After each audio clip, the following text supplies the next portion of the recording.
Top 10 Places to Visit Antigua and Barbuda.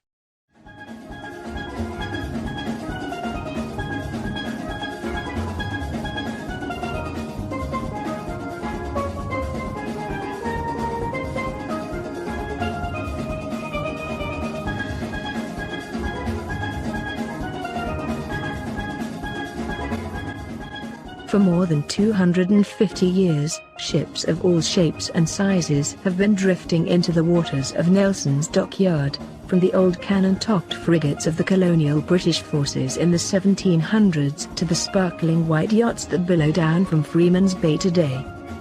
The undisputed historical gem of Antigua and Barbuda as a whole, the site is now a listed heritage attraction. Visitors can see the aged naval capstans lining the water's edge, see a huge anchor left over from the great English naval warships that came this way, and wander between the ruins of the old boathouse and sail loft.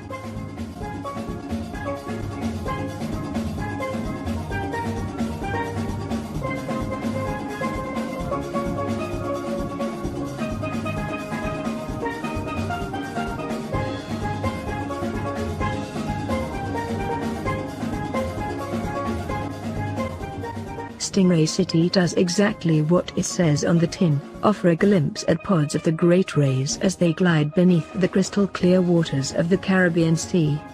Continually rated as one of the top things to do in Antigua, the spot can be found between the low-lying reefs just north out of Williki's town.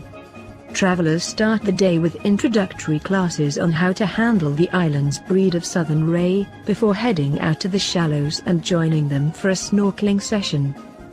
It's the perfect experience for anyone eager to get up close and personal with the region's curious marine life.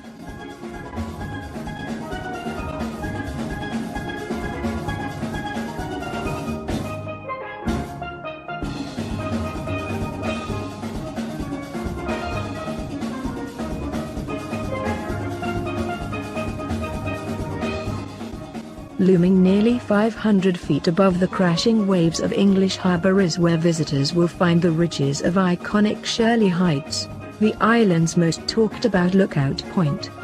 Winding paths along the scrub-dressed hills outside of town are what take travelers here, and the humble entry fee is included in the price of tickets to Nelson's Dockyard. The views really are all they are cracked up to be too, with the deep blue of the Caribbean giving way to the rugged silhouette of Montserrat Mountain on Guadeloupe to the southwest, and the inland undulations of Antigua glowing in shades of emerald.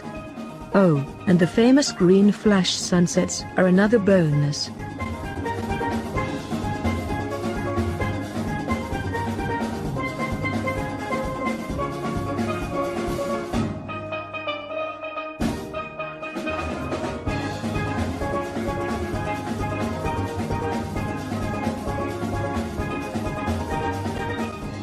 Founded way back in the 1650s, after the first English settlers discovered the fertile soils of Antigua were perfect for raising sugarcane crops, the historic plantation known as Betty's Hope now stands as a reminder of the long history of slave ownership on the islands. Today, the site has been restored to show some of the original windmills that were used to crush the crop and extract the juice, while other excavations have unearthed the on-site rum distillery and slave quarters. An on-site visitors center showcases a collection of original tools used in the production process too.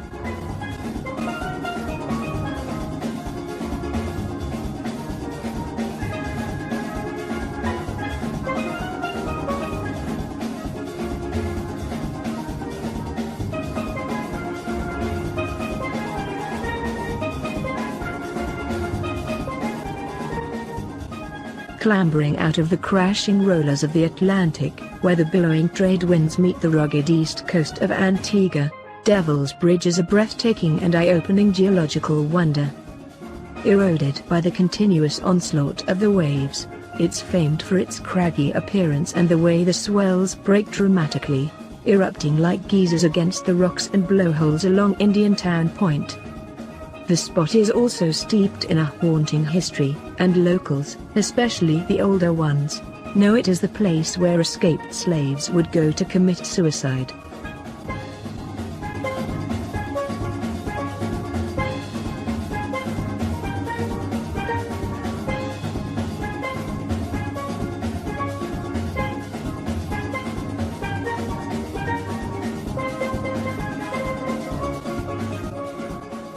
hidden away from the roads and towns of Antigua by a dash of green sand dunes and vine-dressed hills, Rendezvous Bay is certainly not the easiest beach on the island to get to.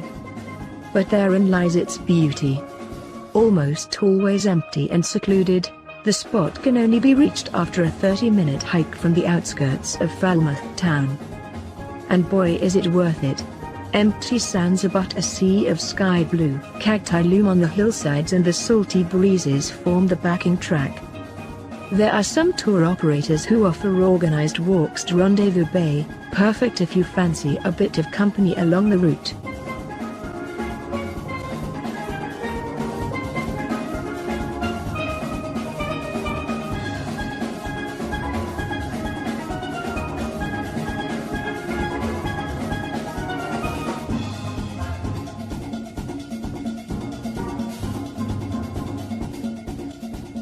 To the north end of aforementioned 17-mile beach is where travelers will find the Frigate Bird Sanctuary, a vast enclave of lush mangrove and mud swamps, brackish bayous and waterways that hosts perhaps the largest gathering of frigate birds in the world.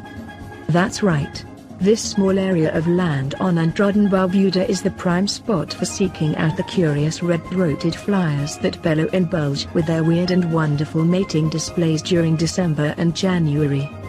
There are also pelicans and oodles of seabirds there, while the landscapes are gorgeous, marking the far end of the protected Codrington Lagoon National Park.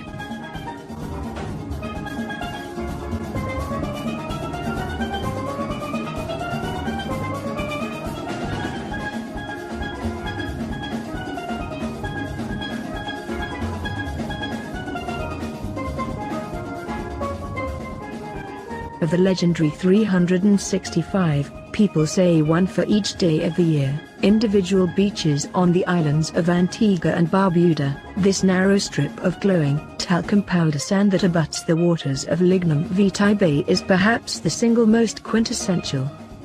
Necessary viewing for any dedicated beach lover, the spot can be found just south out of Jolly Harbour. It's got a backing of rising dunes and black mangroves, and is framed by perfectly formed hills to the north and south. And for those who fall in love with Valley Church, there are cabanas and guest houses on offer just a stone's throw from the shore.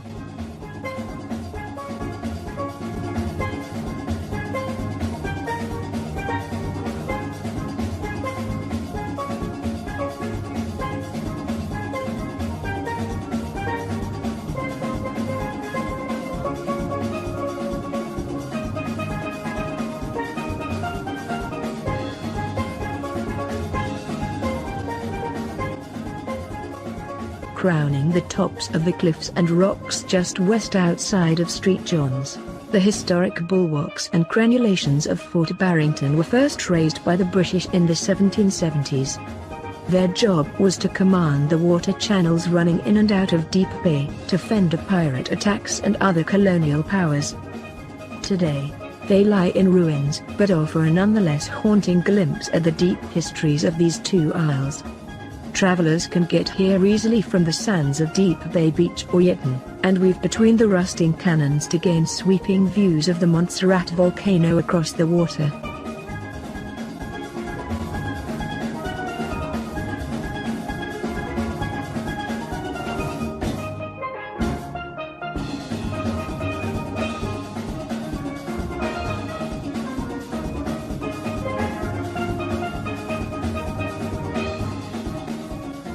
Jutting its way out into the waters where English Harbour gives way to Freeman's Bay, directly below the panoramic lookout points and barbecue eateries of Shirley Heights, this wall of sinewy cliffs is surely one of the most breathtaking rock formations in the Caribbean.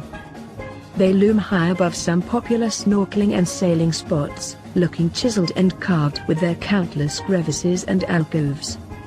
The evening is one of the best times to come and gaze at them, when the sun casts a deep yellow glow over the stone before setting in the west.